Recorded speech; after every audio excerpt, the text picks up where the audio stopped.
1912 সালে 12 এপ্রিল 2244 জন যাত্রী নিয়ে টাইটানিক তার প্রথম যাত্রা শুরু করে। যাত্রার 3 দিনের মাথায় বিশাল এক আইসবার্গের সাথে ধাক্কা লেগে টাইটানিক জাহাজ ডুবে যায়। তারপর যাত্রীদের কি হয় সেটাই দেখবো এই মুভিতে। মুভির শুরুতে পাই ব্রুক লাবেটকে, যে কিনা একজন ট্রেজার হান্টার ছিল। আর সে নিজের টিমের সাথে মহাসাগরে কিছু খুঁজতে এসেছে। তারপর তাদের নজরে পড়ে বড় একটি জাহাজ। এটা আমাদের সময় সবচেয়ে বড় ও শক্তিশালী জাহাজ ছিল, যার নাম টাইটানিক। আসলে আজ থেকে প্রায় 84 বছর আগে 15 এপ্রিল 1912 সালে টাইটানিক সমুদ্রের গভীরে হারিয়ে যায় এবং তার সাথে হারিয়ে যায় একটি বহুমূল্যবান হীরা, যার নাম হার্ট অব দ্য ওশান। এবং আজ এই হীরা খুঁজতে ব্রুক লাবেট তার টিমের সাথে আসে। অনেক খোঁজাখুঁজি করার পর তাদের একটা লকার দেখতে পায়, সেটা জাহাজে নিয়ে আসে। লকার ভাঙার পর তারা কিছু ডলার, একটা ছবি পায়। ছবির মধ্যে একটা মেয়ে হার্ট অব দ্য ওশান পড়েছিল। ছবির নিচে ডেট লেখা ছিল 14 এপ্রিল 1912, মানে টাইটানিক ডোবার একদিন আগে এই ছবিটা আঁকা হয়েছিল। এটা অনেক বড় নিউজ ছিল। কিছুক্ষণের মধ্যে সব নিউজ চ্যানেলে দেখাচ্ছিল। এরপর আমরা দেখতে পাই এক বৃদ্ধা মহিলাকে, যে কিনা তার বাড়িতে মাটির পাত্র তৈরি করছিল। তখনই তার চোখ টিভির দিকে যায়। ব্রুক লাবেট খোঁজাখুঁজি সম্পর্কে টিভিতে বলতে থাকে। সে তার নাতিকে আওয়াজ বাড়াতে বলে, নিউজ দেখে বলে এটা অসম্ভব। সে তার নাতিকে বলে ব্রুক লাবেটকে ফোন দিতে। ব্রুক লাবেটকে বলে, আপনি কি হার্ট অব দ্য ওশান খুঁজে পেয়েছেন? এটা শোনার পর ব্রুক লাবেট একটু অবাক হয়ে যায়। এরপর ব্রুক লাবেট বলে, না, আপনি কি বলতে পারেন ছবির মেয়েটাকে? বৃদ্ধা মহিলা বলে, সেটা আমি। এটা শোনার পর পরের সিনে দেখা যায় রোজ ও তার নাতনিকে হেলিকপ্টার দিয়ে জাহাজে নিয়ে আসা হয়। ব্রুক লাবেটের সাথে তার সহকারী বলে এই বৃদ্ধা মহিলা মিথ্যা কথা বলছে পাবলিসিটি পাওয়ার জন্য।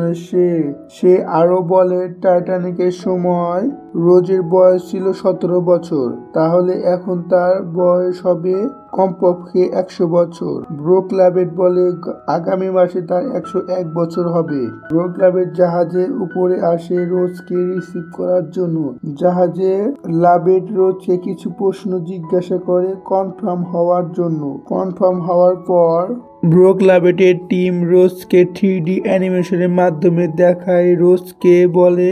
রোজ বলে, আপনি খুব সুন্দর ব্যাখ্যা দিয়েছেন। সেদিন যা হয়েছিল টাইটানিককে স্বপ্নের জাহাজ বলা হতো, ছিল স্বপ্নের জাহাজের মতো। তারপর সিন ফ্ল্যাশব্যাকে চলে যায়। 17 বছর বয়সে রোজকে দেখতে পায়। সে তার শাহী ফ্যামিলির সাথে তার মা ও স্বামী, যার নাম ছিল ক্লিন্ডার।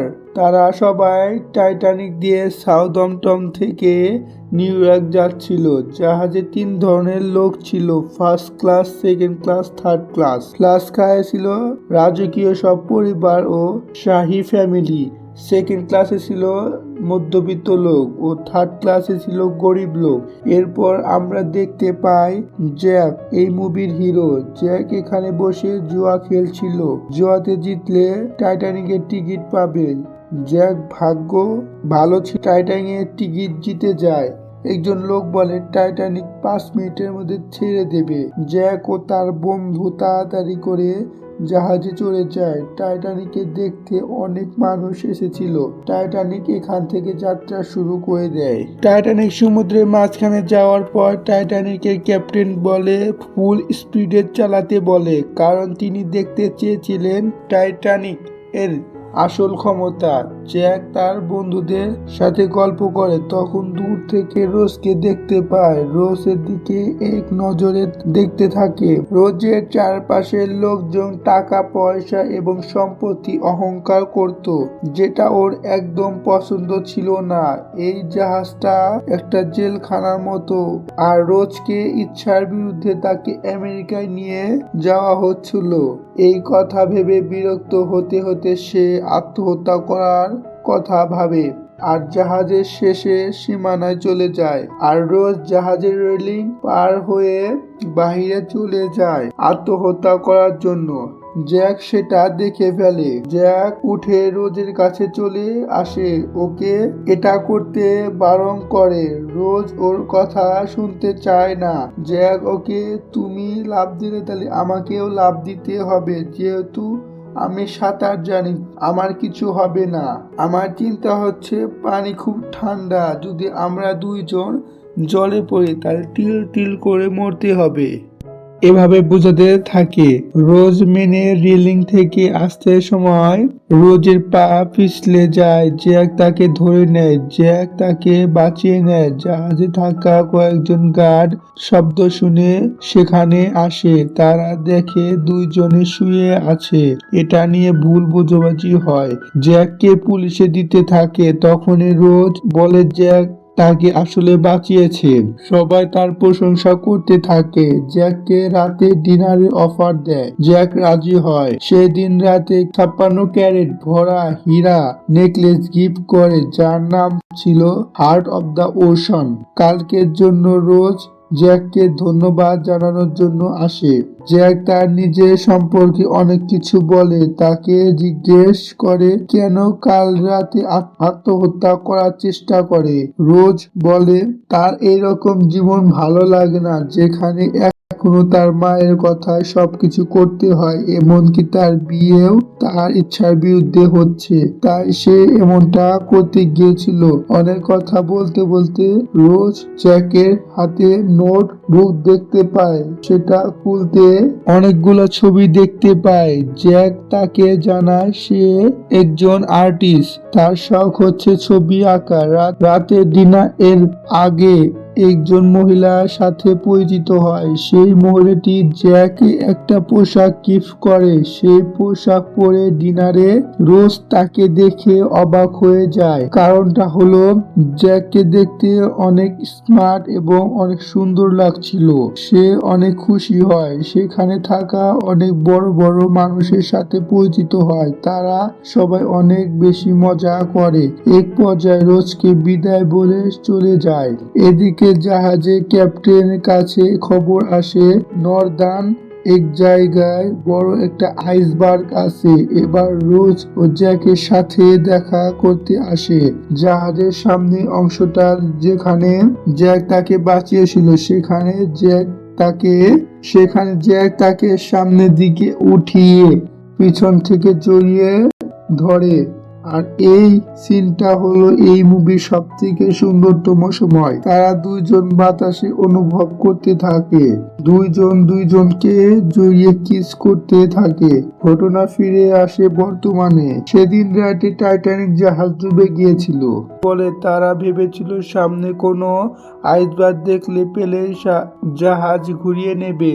জাহাজটি বড় হওয়ার কারণে আর রাডার ছোট হওয়ায় এই দুর্ঘটনাটি ঘটে। ঘটনা সেখান থেকে আবার অতীতে চলে যায়। রোজ হীরার নেকলেস দেখায়, তোমার আঁকা ছবির মতো আমার একটা ছবি আঁকো, যেখানে আমার শরীরে শুধু হীরা থাকবে। তার কথা মতো জ্যাক তার ছবি আঁকে। ছবি আঁকার সময় জ্যাক লজ্জা পাচ্ছিল। রোজ এভাবে দেখবে সে এটা কল্পনাও করেনি।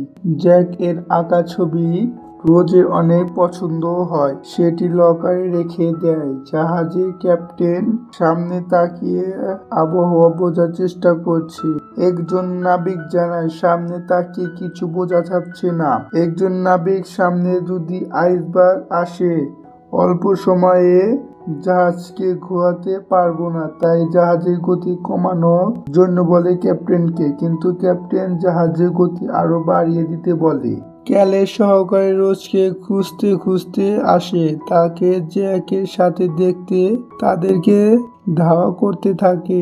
দৌড়াতে ক্লের এই লকারটি খুলে সে দেখতে পায় রোজ একটি ছবি। তখন রোজকে খুঁজতে লোক পাঠায়, তারা খুঁজে পায় না। রোজ ও জ্যাক জাহাজের উপরে অংশে আসে। রোজকে বলে জাহাজটি থেমে গেলে আমি তোমার সাথে চলে যাব, বাকি সময় তোমার সাথে কাটাতে চাই।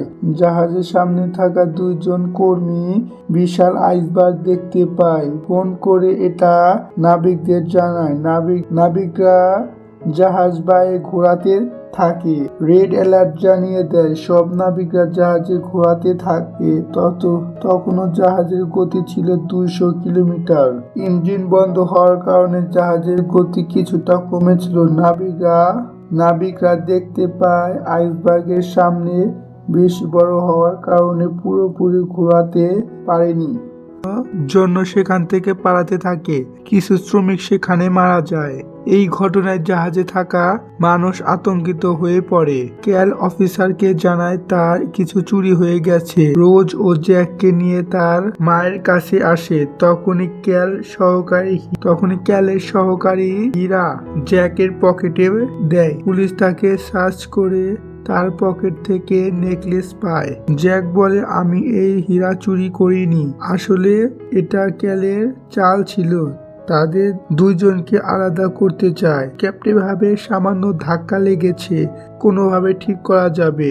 থমাস জানায় জাহাজের মেইন পার্টে ধাক্কা লেগেছে। জাহাজ মাত্র 1 ঘন্টার মধ্যে ডুবে যাবে। জাহাজে সব যাত্রীদের life jacket, life board ready করা হয়। প্রথমে লাইফ বোর্ডে বাচ্চা ও মহিলাদের তোলা হয়। এদিকে জ্যাক লোহার সাথে বেঁধে রাখা হয় সব মহিলা ও বাচ্চা। আর তখন রোজ ক্যালের মুখে সবকিছু জানতে পারে। আসলে সে জ্যাককে ফাঁসিয়েছে। জ্যাক আসলে চুরি করেনি। তখনই থমাসের সাথে রোজের দেখা হয়। পুলিশ গ্রেফতার করলে কোথায় আটকে রাখে?